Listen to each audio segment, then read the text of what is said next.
4 ide bisnis untuk peluang membuka usaha.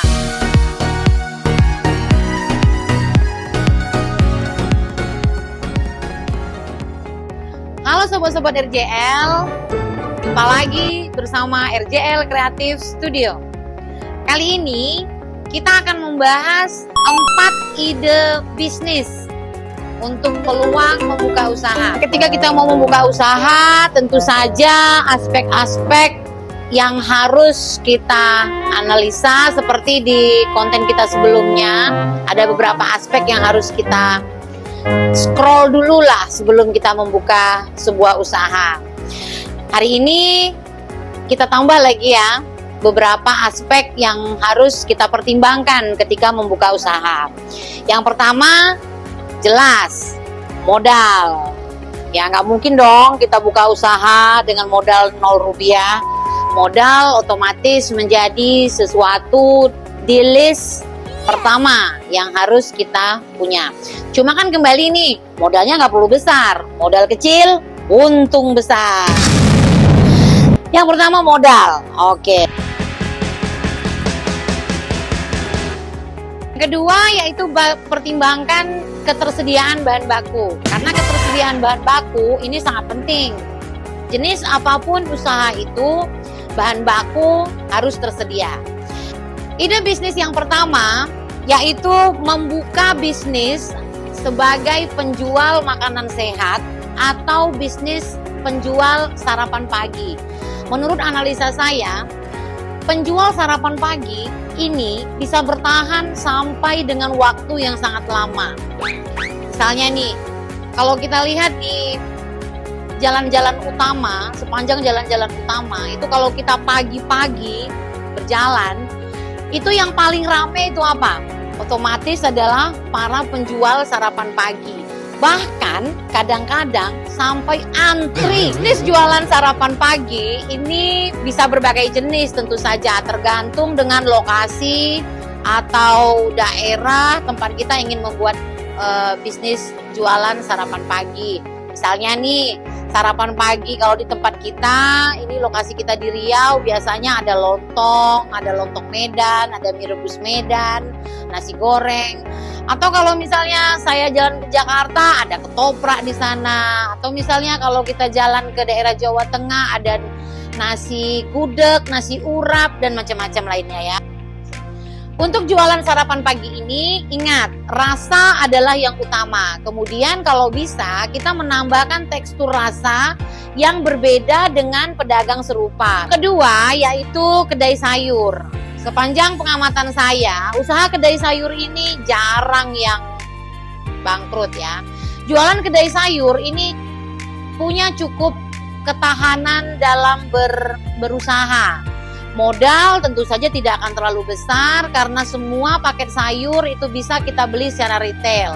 Cuma ingat, jualan kedai sayur kita tidak bisa memasang harga terlalu tinggi daripada pasar terdekat. Supaya apa? Kami para konsumen ini tidak akan merasa keberatan daripada harus ke pasar yang lokasinya jauh. Kalau ada kedai sayur yang lebih dekat, kenapa kita tidak memilih belanja di kedai sayur terdekat?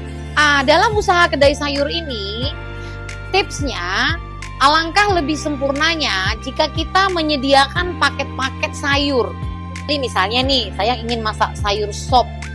Alangkah sempurnanya kalau kedai sayur tempat saya belanja ini sudah tersedia nih paket sayur sop, paket sayur asem, paket sayur lodeh.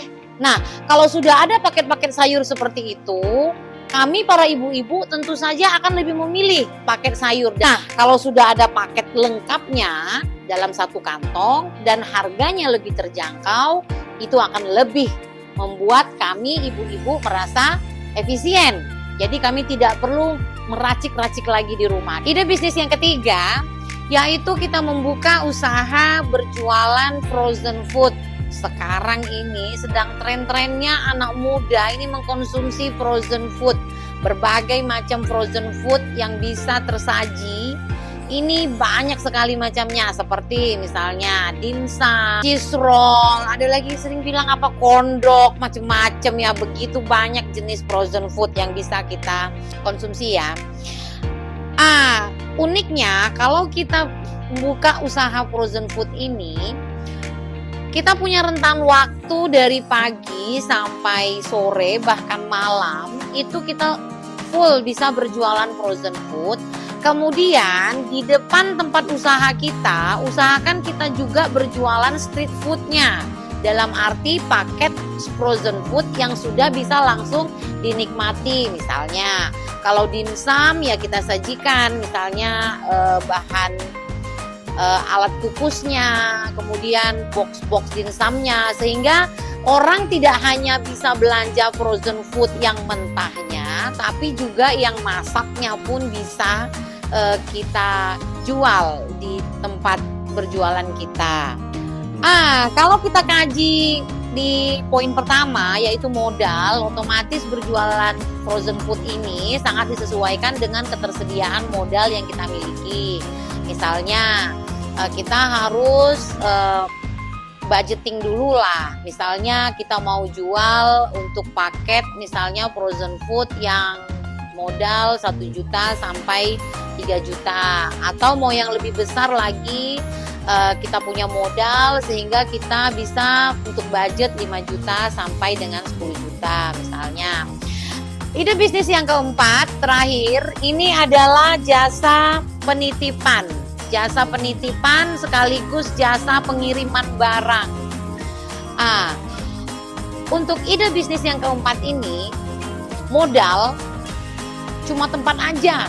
Jadi kita siapkan lokasi tempat yang kira-kira ukuran satu ruko, panjang diameter 4x10 atau 4x8, udah cukup untuk kita sebagai doorship atau peletakan paket-paket yang akan kita terima, bongkar, kemudian akan kita kirim balik ke konsumennya. Untuk modal ini cuma tempat saja, kemudian ya satu lah kru administrasi ya. Jangan lupa 1 unit komputer untuk memudahkan sistem administrasi yang berjalan. Untuk kurirnya sendiri kita tinggal buka lowongan.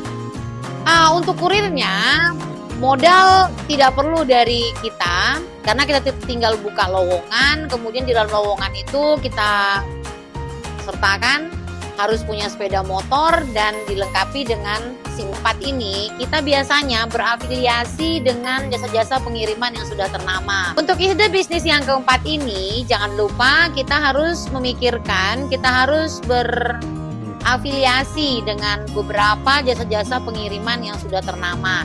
Misalnya Lion Parcel, JNT, JNE, ID Express, atau bermacam-macam kargo sejenisnya. Oke sobat-sobat RJL, itu tadi keempat ide bisnis dengan modal kecil, untung besar. See you on next video.